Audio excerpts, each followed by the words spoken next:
My husband overheard me say I regret marrying him. He filed for divorce and disappeared. Liam and I had been married for 8 years. To anyone looking in from the outside, we were the perfect couple.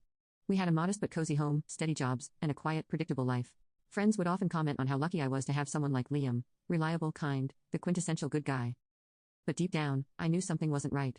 Our marriage wasn't unhappy exactly. There were no screaming matches, no major betrayals, no devastating secrets.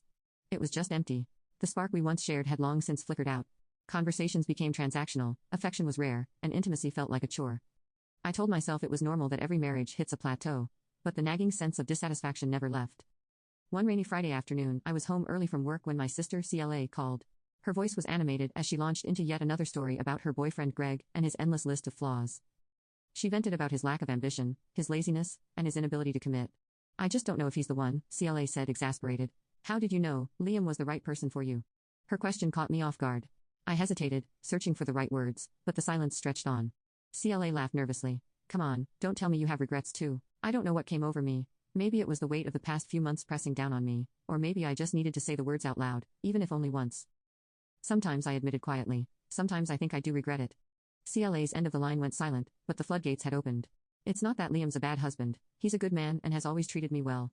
But I don't know if he's the one. I've been feeling like this for a while now, like maybe I settled because I thought it was the right thing to do." The words tasted bitter as I said them, but they were the truth. I look at my life and it's fine. It's stable. But is he fine enough? Is stability what I want for the rest of my life? "I don't feel alive anymore," CLA sighed. "That's heavy, Emma. Have you talked to Liam about how you feel?" "I can't," I said quickly, almost defensively. "How do you tell someone you're not sure you'd marry them if you had the choice again? It would destroy him."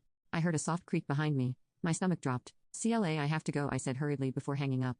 I turned around, my heart pounding, but the hallway was empty. I told myself it was just the house settling, but the uneasy feeling lingered for the rest of the evening. Liam was unusually quiet. He avoided eye contact, gave curt answers to my questions, and didn't sit next to me on the couch like he usually did. I chalked it up to him having a bad day and decided to give him space. But over the next few days, his behavior became more distant and detached. He'd leave the house early, come back late, and barely say a word to me. When I asked if something was wrong, he brushed me off with a terse, "I'm fine." I tried to convince myself it was just a phase, that work was stressing him out or that he was in a mood. But deep down, I couldn't shake the feeling that something had changed. One night about a week later, I came home to find Liam sitting in the kitchen with a stack of papers in front of him. His face was calm, but his eyes betrayed the storm brewing beneath the surface. "Liam," I asked cautiously, "what's going on?" He slid the papers across the table toward me. My hands trembled as I picked them up and scanned the words, "divorce papers." I looked up at him, my voice barely above a whisper. "You're divorcing me?" Liam's jaw tightened. "I heard you, Emma," he said quietly last week on the phone with CLA. My breath caught in my throat. I wasn't supposed to come home that early, but I did. I stood there and listened to every word. "You think you settled for me? You think I'm holding you back?" He shook his head, his voice trembling with a mix of anger and pain. "You don't love me, Emma, not the way I thought you did." "Liam, no," I cried, tears streaming down my face. "That's not what I meant, I was just venting." "I didn't mean it," he interrupted with a cold voice. "You might not have wanted me to hear it, but you meant it.